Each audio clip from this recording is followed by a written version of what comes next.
Gravity's Rainbow, Part 1, Chapter 7 The Old and the New. An analysis of Gravity's Rainbow, Part 1, Chapter 7 Dog Napping with Pointsman. Today, Roger and Jessica are on their way to make a rendezvous with one Pointsman, a Pavlovian who performs certain experiments on dogs which he captures in war-torn London. Dogs who Pointsman names, quote, Vladimir, or Ilya, or Sergei, Nikolai, depending on the doctor's whim. End quote. Despite it being World War II, the West was already finding its bearings in the anti-Russian, anti-leftist sentiment, and Pointsman, like Slothrop in later chapters, steps directly into a toilet, but unlike Slothrop, cannot see the shit which his people have and will perpetrate onto one another. He is instead stumbling about, crippled by the idea of having to come to terms with his bigotry or fascist tendencies, or at least unaware of what the vessel may be trying to tell him. To some extent, he is incapable or unwilling to change his outlook. No matter what history may lie ahead or what evil may lie at his root, his plan must move forward. His plan, though, as of now, remains unclear. Though, as a Pavlovian, it is sure that his interests lie within the realms of control, set out in explicit terms in Chapter 6, and conditioning, which is coming.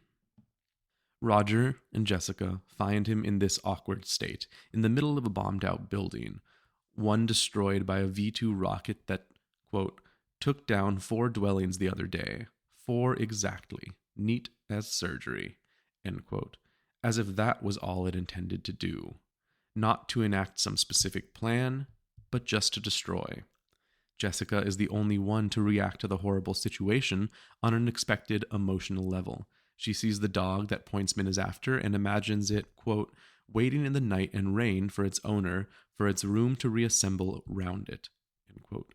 Because to her, the refuse of this war is as sad a thing as the death that stems from it. War may be all that she has ever known, it may be the very fiber of her being, but that does not mean she cannot fathom, desire, or fight for change. Think of systems we live within. They are all we have ever known as well, but do we not hold back tears as she does as we look upon their ruin? Roger, yet to react to much, being the desensitized nihilist that he is, though, remember, this is not a condemnation of him as it is of the society which has made him as such, is simply ready and willing to help Pointsman catch his dog, despite him likely seeing some of the more nefarious reasons for this act, the dog being a stand-in for those wartime victims now being sought and exploited to better perfect our techniques of control and conditioning.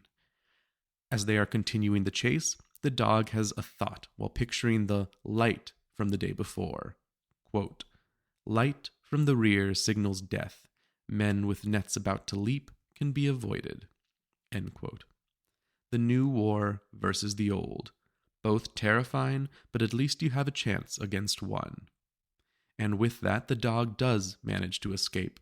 It has that chance, and did so in quite a comic fashion too, leaving the building to crumble nearly on top of its pursuers. Pointsman, fed up with this type of chase, lets his mind wander off onto other forms of prey. How else, what else, or who else could he capture? Roger holds his silence. They retreat back to the Hospital of St. Veronica, a structure built on the subconscious philosophy of the labyrinth, where humanity lost its interest in building upward, reaching toward or pondering the search and existence of God, any deity, or even anything grander than us, but has now decided to build the maze, a place designed on the idea of fright and escape, where we could live among, but still hide from our sight, the, quote, industrial smoke, street excrement, windowless warrens, end quote. Here, Pointsman needs to speak with one Dr. Kevin Spectro, a casual Pavlovian and one of the original 7 owners of the book. Though whatever that may mean, we'll have to wait, for not even Roger and Jessica know. They instead are bound for home, hoping for a bit of peace. That'll be the end of Part 1, Chapter 7. Again, no additional notes here. So I'll see you again here next week for Part 1, Chapter 8. Thank you.